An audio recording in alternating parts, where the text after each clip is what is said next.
सभी लोग कुछ क्षण के लिए हाथ जोड़ लेंगे, अपने आप के मन को और तन को स्थिर कर लेंगे।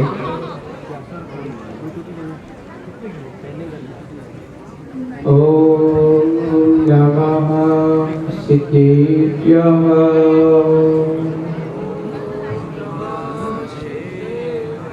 ओम नमः सिद्धेभ्यः।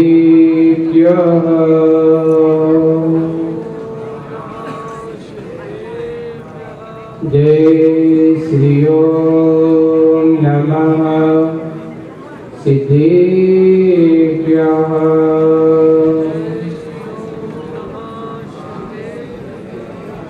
नमो अरिहन्ताणं।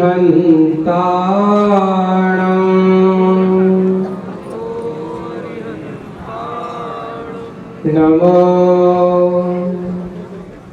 सिद्धाणं।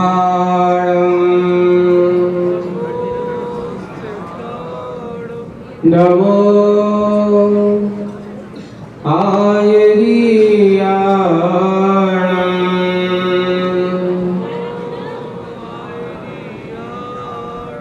नमो वज्रायाणं।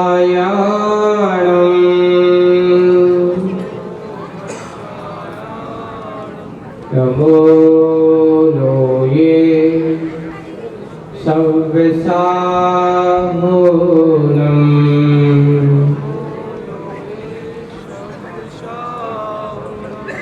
बोलिए पंच परमेश्वरी भगवंतों की, शासननायक भगवान महावीर स्वामी की, मूल नायक देवादिदेव 1008 श्री पार्थनाथ भगवान की, परम पूज्य आचार्य गुरुवर श्री विद्यासागर जी महाराज की, अहिंसा परमो धर्म की। बोले परम पूज्य श्री अजय सागर जी महाराज जी की, समस्त मुनि आर्यता समूह की।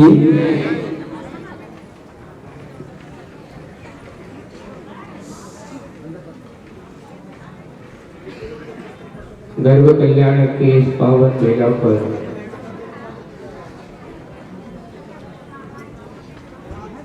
आज का ये पावन दिवस उन मातृत्व से भरे हुए माताओं के लिए, स्त्री पर्याय के लिए, या ये कहो उन माता पिताओं के लिए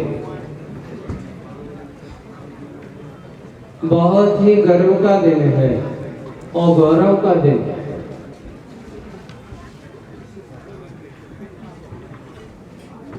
जिन्हें अपने माता पिता होने का गर्व होता है, गौरव होता है, वे विरले ही जीव होते हैं।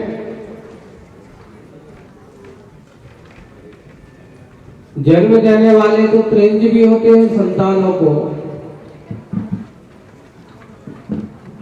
लेकिन जन्म देने के बाद जो मातृत्व का जो परिणाम है, जो पिता होने का परिणाम है, वो मात्र मनुष्य गति के जीवों के ही पास ही ऐसा। माता पिता बनने की मर्यादा और माता पिता बनने का कार्य करने वाले मनुष्य महानताओं से भरा हुआ एक व्यक्तित्व हुआ करता है। किसी ने पूछा था कि मां किसे कहते हैं, बताओ। तो उन्होंने कहा उत्तर के रूप में कि शीत लहर की उस कपकपाती ठंड में कंबल की तरह होती है मां। शीतकाल की उस कपकपाती शीतल लहर में कंबल की तरह होती है मां, और भीषण बरसती आग में ज्येष्ठ मास की उस आस में शीतल जलधार सम होती है मां। और ममता, स्नेह, प्रेम के वातावरण से भरी हुई एक जीवन स्वरूप होती है माँ। और जब अपनी संतान को कोई कष्ट हो जाए, पीड़ित हो, दुखी हो, तो नवनीत की तरह द्रवित मन वाली होती है माँ। पिघल जाती है, अपनी संतान को कभी कष्ट में देख नहीं सकती। माता पिता हमेशा उसके कष्ट को दूर करने के लिए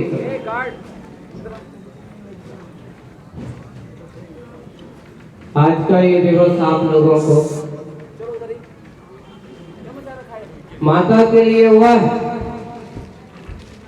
जगत माता बनने की प्रेरणा देने वाला है। कहने को तो आज गर्भ कल्याणक महामहोत्सव आदिनाथ भगवान का मनाएंगे। सीमंतनी क्रिया की जो क्रिया होती है, ये श्रावकों की के लिए बहुत महत्वपूर्ण क्रिया बताई है। 53 क्रियाओं में जो श्रावक की जो क्रियाएं बताएंगी, गर्भ संस्कार से लेकर के जन्म, यहाँ तक कि अंतिम मरण तक की क्रियाओं का विधान उसमें किया है। आप आदिनाथ पुराण में उठाकर के जिनसेन महाराज ने 53 संस्कार की क्रियाओं का वर्णन बहुत अच्छे से विस्तार से किया है।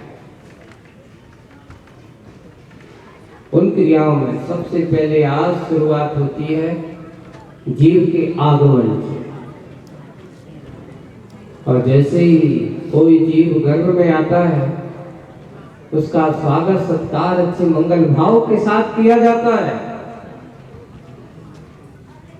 कि देखो एक आत्मा यहाँ इस मनुष्य गति में आकर के अपनी महानता के परिणाम को प्राप्त करे,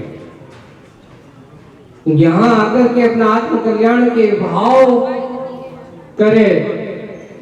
ऐसे भावों के साथ उसका स्वागत सम्मान किया जाता है। देखिए, और एक और बात आपको, 4 पुरुषार्थ में कौन कौन से पुरुषार्थ है? धर्म पुरुषार्थ, अर्थ पुरुषार्थ, काम पुरुषार्थ और मोक्ष पुरुषार्थ। लिखा है कि धर्म पुरुषार्थ को पहले करते हुए, धर्म पुरुषार्थ को ध्यान में रखता हुआ कोई भी क्रिया हो, धर्म को पहले प्रमुखता। इसलिए गर्भ कल्याणक का, गर्भ संस्कार की क्रिया का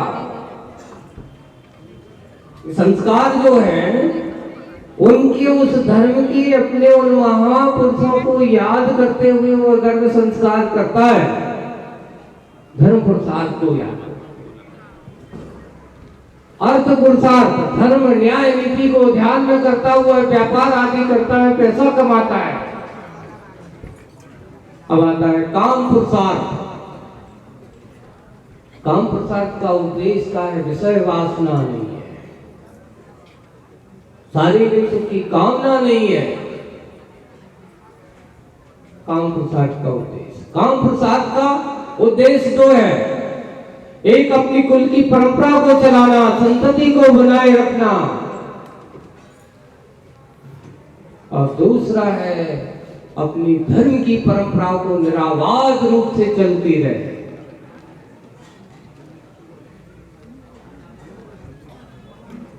अगर आप अपनी कुल की परंपरा चलाना चाहते हो, धर्म की परंपरा चलाना चाहते हो, इस भावना के साथ गृहस्थ जीवन में वह श्रावक जाता है, वहां काम पुरुषार्थ के माध्यम से संतान को जन्म देता है। यहां संतान की बात कही, यहां पुत्र की बात नहीं कही, बेटी की बात नहीं कही, संतान को जन्म देता। उसका ये उद्देश्य है, नारी गर्भ धारण करती है, संतान को जन्म देती है और ये भावना करती है कि बेटा तुझे मनुष्य पर्याय बहुत दुर्लभता से मिली है, तुझे इसका सदुपयोग करना है, अपना मार्ग प्रशस्त करना है, अपना कल्याण करना है, और जन्म लेकर के तुझे विषय वासनाओं के जाल में नहीं फंसना। आप लोगों ने मदालसा की कहानी पढ़ी होगी, नहीं पढ़ना तो पढ़ लेना। उसमें एक प्रसंग आता है कि मदालसा अपने पुत्रों को संस्कारित करती है और उसके भाव है कि मेरे पुत्र जन्म हो, जन्म लेते साथ क्या करें, मुनि बने और महाव्रतों को धारण करके अपना आत्म कल्याण करें। ये उसकी भावना से वो गर्भ धारण करते। हुआ ये कि महारानी है, पटरानी है, अब वो एक बेटा, उसने सोचा कि इतने सारे बेटे तो दीक्षा ले लिए, लेकिन एक बेटा इतने दिन तक रोका क्यों, दीक्षा क्यों नहीं ले रहा है, इसके अंदर भाव क्यों नहीं हो रहे हैं।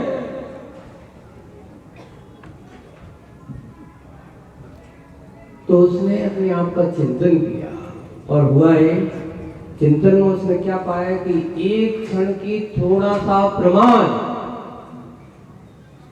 एक क्षण का थोड़ी सी गलती उस बेटे को उतने बड़े संस्कार से यानी अच्छे कार्य से वंचित कर दिया। क्या हुआ कि एक दिन किसी कार्य में रानी व्यस्त थी और व्यस्त होने के कारण से मदालसा ने अपनी दासी से कहा कि जाओ बेटा रो रहा है, थोड़ा उसको चुप करो। बेटा क्यों रो रहा था, बेटा इसलिए रो रहा था क्योंकि वो भूखा था। अब दासी भी मां थी किसी बेटी की, तो अब क्या करें, रानी यहां किसी कार्य में व्यस्त हो गए, बेटा रोता जा रहा है। तो दासी ने कुछ नहीं सोचा, वो समझ रही थी कि बेटा भूखा है इसलिए रो रहा है, तो उसने कुछ नहीं लिया, रानी से पूछा नहीं और उसने अपना उसको दूध पिला दिया। बाद में रानी आई, पूछा क्या है, क्या कारण था, क्यों रो रहा था। बोले कि महारानी जी बेटा भूखा था। फिर क्या किया, बोले कि अब क्या कुछ समझ में नहीं, आप बहुत व्यस्त थी, कुछ समझ में नहीं आया तो मैंने अपना उसको दूध पिला दिया, बेटा सो गया। बोले कि सो गया। चुप हो गया, बोले चुप है। अच्छा, उस समय उन्होंने उसका ध्यान नहीं दिया। अब बेटा बड़ा हुआ, बड़ा हो जाने के बाद क्योंकि जिस समय माँ अपनी बेटी को दूध पिलाती थी उस समय वो भावना करती थी कि बेटा तू बड़ा होकर के तुझे क्या बनना है, महान आत्मन बनना है, महापुरुषों को सैन्य में जाना है, तुझे महाव्रतों को धारण करना है। क्योंकि भोजन कराते समय अगर आप अच्छी भावना करते हो, पहले हमारे बुजुर्ग लोग जो होते थे, बड़े बुजुर्ग लोग, आप सुनो, जिनके घरों पे सुबह सुबह से आपके दादे हैं, आपके बुजुर्ग लोग हैं, सुबह से उठते थे, जो सुबह सुबह आप सोते आप उठते तो सुबह से चालू हो जाती राजा राणा छत्रपति, और इधर क्या चल रही है, चकिया चल रही है ना, जातो जिसे अपन कहते हैं, आटा घर पे पीसा करते थे, और इधर क्या मेरी भावना चलती थी, वारा भावना चलती थी, वैराग्य भावना चलती थी। और जब उससे बना हुआ द्रव्य और अच्छे से भोजन बना करके परोस करके आपको कराया जाता था, तो जो भी भोजन करता था उसके अंदर भी वैराग्य भाव, वारा भावना के भाव, राग मेरी भावना जैसे भाव हुआ करते थे। आज क्या चलते बताओ, आज वारा भावना होती है, पहली बात चकिया नहीं चलती। आज दिन तो अब ये समय आने वाला है महाराज कि कौन पीछे, अभी एक दिन एक वो देख रहे थे हम कि अब तो ये जमाना है, पहले लोग अच्छे हाथ से ही सब कुछ करते थे, आटा गूंथते थे तो उसमें अच्छी उसकी भावनाएं रहती। अब तो गूंथने की जरूरत ही नहीं, एक मशीन डालो, उसमें आटा पानी डाल दो, इधर से रोटी बनकर तैयार हो गया। सब मशीनी रेडीमेड हो गया आदमी, अब काम करने का समय नहीं है। और उसका परिणाम उसके खान पान का असर ये हो रहा है कि उसके संस्कार जो अपने एक आत्मीयता से भरे होते थे वो नहीं हो रहे। कि मदाल खां ने एक छोटी सी गलती की, हुआ ये परिणाम कि उस बेटे को वैराग्य क्यों नहीं हो रहा। चिंतन होगा, बेटा 15, 16, 17 साल का हो गया। मेरे अब तक के बेटे ऐसे होते थे कि 8-10 साल के होते थे, मुनि बन के चले जाते थे। ये इसको इतनी देरी क्यों लग रही है?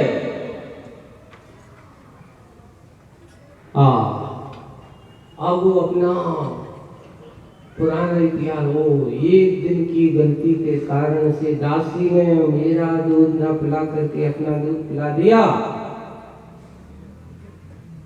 और उसका परिणाम है कि बेटी ने इतना खाया पिया वैराग्य भाव से दूसरा, लेकिन फिर भी बेटा बनेगा तो देरी से बने, पर बनेगा क्या? मुनि बनेगा। बना, पर छोटी सी कमी के परिणाम से इतना हो सकता है। तो आप लोगों को कभी इतना ध्यान नहीं?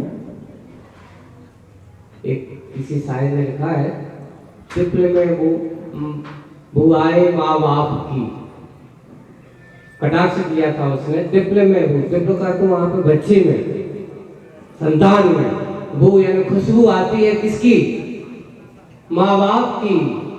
बोले कि अब वर्तमान में क्या है, दूध तो डिब्बे का है, तालीम है सरकारी। तो माता पिताओं को दूध पिलाने का समय नहीं है। बोले कि क्या करें, बाजार से आजकल डॉक्टरों ने कह दिया कि ये पिलाओ, ये बाजार में सेलेक्स आया, ये बगान में दूध आया, इस प्रकार के टॉनिक्स आए हैं, बच्चों को इनको पिलाओ, उनको बड़ा करो। क्यों? क्योंकि दूध पिलाना आज की माताओं को अच्छा नहीं लगता। वे सोचते हैं कि नहीं, हमारी सुंदरता खराब हो जाएगी।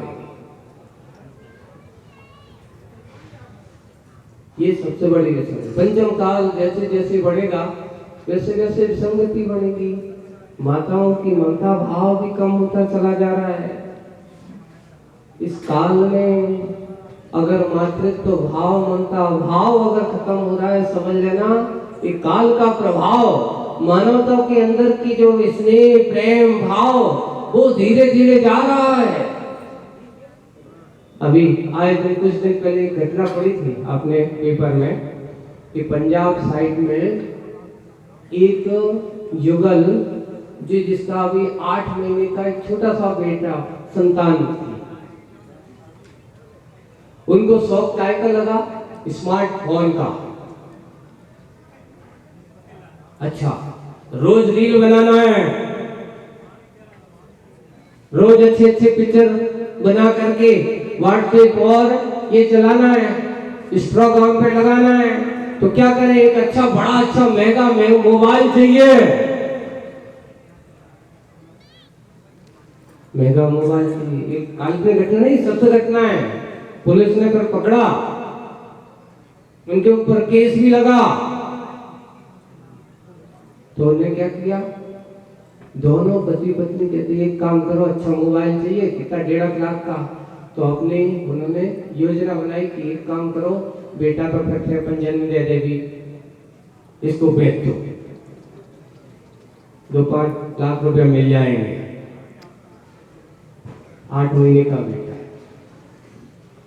कैसे भी पता चल के पुलिस को भनक लग गई कि ऐसा ऐसा हो रहा है, किसी को बेचा जा रहा है, और पकड़ा, मामला सामने आया, पैसा आ गया, मोबाइल भी आ गया, बेटे को बेच दिया गया, वो ले गया। वो 8 महीने के बच्चे को क्या पता कि कहाँ कैसा क्या।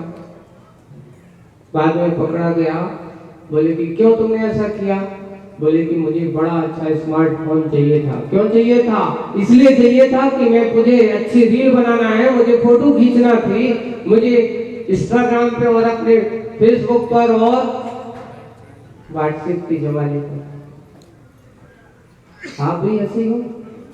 आए दिन देख रहे हैं, कभी देख रहे हैं, कई दिन देखते हैं, बेटा रो रहा है तो बस रोना लो, माँ तो लगी है अपने काय में, मोबाइल, समय नहीं है उसके पास। सबसे बड़ी विसंगति आप लोगों के पास यही आती जा रही है। जो समय अभी आपको अपने संतानों को देना था, अभी ये देखते हैं क्या कर रहे हैं, भोजन कर रहे हैं, है ना। अब भोजन तो कर रहा है, पता चला भोजन करते करते बीच में वो देख रहा है इधर जा रहा है, तो उसकी एक बार पत्नी ने उसकी देखा, इनको बहुत शौक हो रहा, धीरे से जाकर के वो ग्रास की तरफ सब्जी की जगह मिर्ची धर दी उसने, और उसने लिया ग्रास बनाया, मिर्ची जैसे ही उसमें मुंह में गया तिल मिला गया। बोले कि क्यों, तुझे भोजन जरूरी है तो मोबाइल जरूरी है। फैशन बना दिया अपने जीवन को। मुसीबत की जड़ सबसे कहा, समाज को और अपनी संतान को दुष्कृत करना हो, संस्कार से रहित करना हो, मोबाइल पकड़ा दो। ये मुसीबत आप लोगों को अच्छी लग रही है, पालते जा रहा हो। हर बच्चे की मांग एक ही है, मुझे बड़ा मोबाइल दोगे, मेरे जन्म पे तो ऐसा दोगे, और आप कहते हो हाँ दूंगा। मोटरसाइकिल दोगे, बोले कि दूंगा, क्योंकि पैसा है। पतन का रास्ता खोलने के लिए आप लोगों के पास पैसा और परिणाम सब कुछ है, लेकिन अच्छे कार्य करने के लिए आदमी के पास पैसा नहीं है। कल हम जैसे कहेंगे, कल आचार्य जी का आचार्य पदारोहण दिवस, ऐसे महान आचार्य भगवान का आचार्य पदारोहण दिवस, जिनकी कृपा इस संस्कृत का यह सदी कभी भुला नहीं सकती। आप लोगों को इस प्रकार की सभ्यता और इस प्रकार का कल्चर जो आज वर्तमान में देख रहे हो, जो आज आप लोगों को दिखाई दे रहा है, ये यहाँ इस प्रकार का जो जनसमूह, इतना मुनि संघ, आर्यिका संघ, सागर में इतने बड़े त्यागी व्रतियों का समूह अगर आप लोगों को दिखाई दे रहा है, वो किसका परिणाम है? पूज्य आचार्य भगवान की कृपा का ही परिणाम है। जो आप लोगों को ये सब ऐसा माहौल दिखाई दे रहा है, लेकिन आने वाला समय आप लोगों को तरसने वाला है, क्योंकि आज से 20, 25, 50 साल बाद देखोगे, क्योंकि अब जिस गति से तुम्हारी दुर्दशा हो रही है ना, संतानों का और समस्याओं का सब कुछ ये हो जो दिखाई जा रहा है, ये सब फिर आगे मिलने वाला नहीं है जो आज अभी देख रहे हो। क्योंकि एक ही संतान है महाराज, एक ही बेटा है, एक ही बिटिया है, अब वो मुनि बनाए कि घर को मुनि बनाए, क्या करें बताओ? काम धंधो सवाल है कि मुनि बनेगा, संतान नहीं, समस्याएं हमने बना के रखी है, और ऊपर से विसंगतियां। और अभी हमने वहां पर भी कहा, आज दिन वर्तमान में इस प्रकार का मानस लोगों की ऐसा बनाया जा रहा है, साइकोलॉजिकल जिसे अपन कहते हैं, ये सबसे बड़ा अपने समाज के लिए विसंगति का कारण नहीं, देश के लिए और अपनी संस्कृति की संरक्षण के लिए बहुत बड़ा घातक कदम उठाया जा रहा है। पोलियो, पल्स पोलियो की दवाई पिला पिला कर आए देख रहे हैं कि अब तुम्हारी माँ, अभी जो नई संतान है 98 की बात की, उनसे कहते हो एक या माँ बन जाती है, मुश्किल हो रहा है। एक या संतान को जन्म देते हो, उसके बाद कहते हैं अब तुम्हारे पास क्षमता नहीं है। पहले देखो एक एक माँ 10-10, 8-8, 10-10 संतानों को जन्म देने के बाद भी हट्टी कट्टी रहते थे, काम करते थे।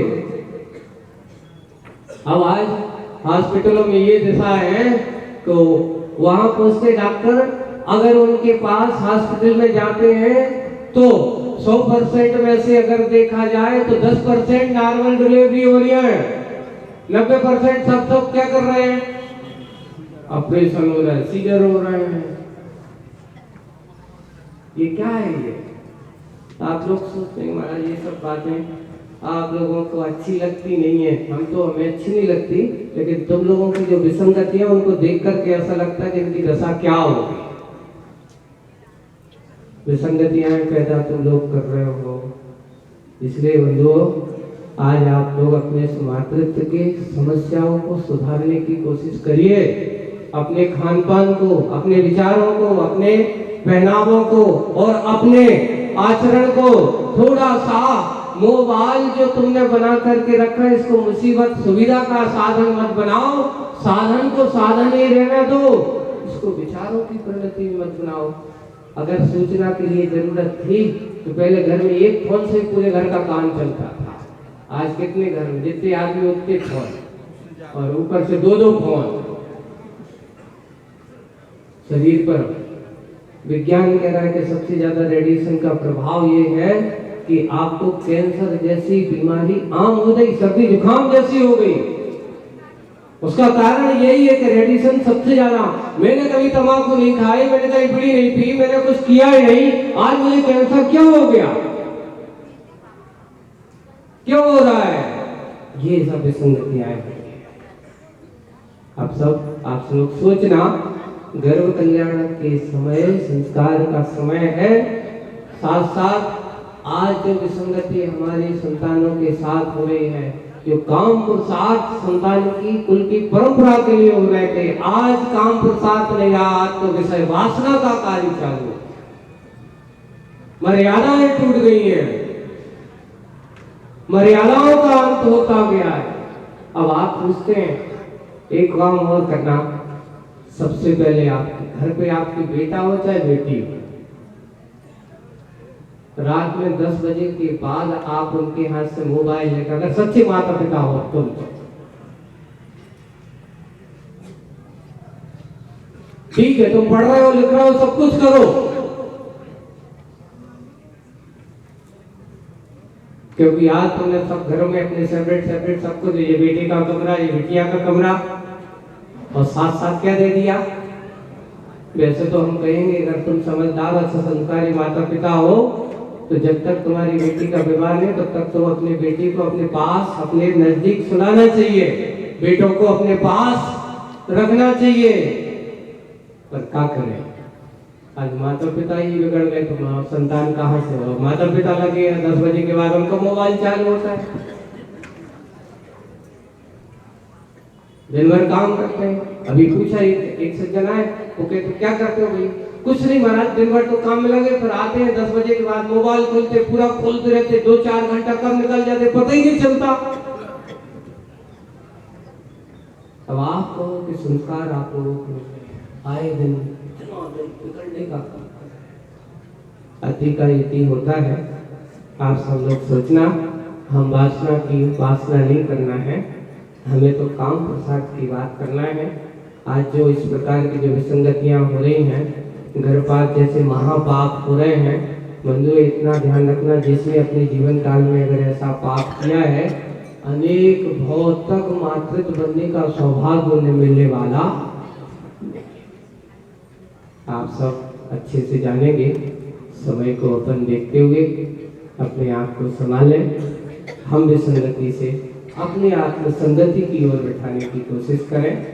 थोड़ा सा सुविधा को दुविधा मत बनाओ, सुविधा को सुविधा ही रहना दो, पर आज ये हो रहा है सुविधा दुविधा बनती चली जा रही है।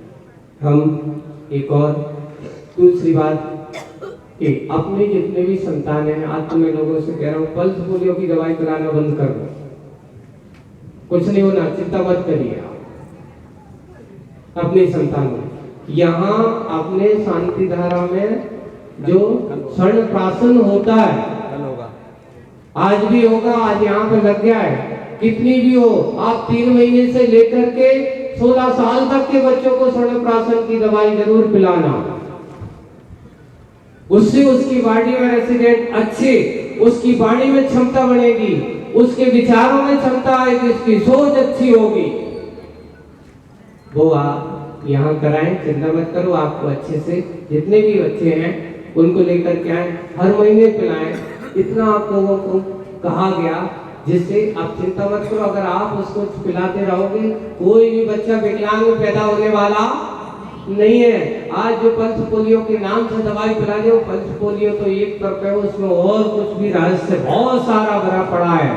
उस रहस्य से बचें, अपने आप को संभालें और ये जो कार्य करना है उसके बारे में सबको कल यहाँ पर उन्हें काउंटर लगा चुके हैं और भी बहुत सारी चीजें हम स्वदेशिता पे आए, अपनी मूल संस्कृति की ओर आए जो हमारे घरों में हुआ करती, आज हमें तुम्हें बना करके देना पड़ता है। उस कार्य को करेंगे। इतना ही करते हुए विराम देता हूँ। बोलिए परम पूज्य आचार्य गुरुवर श्री विद्यासागर जी। यहाँ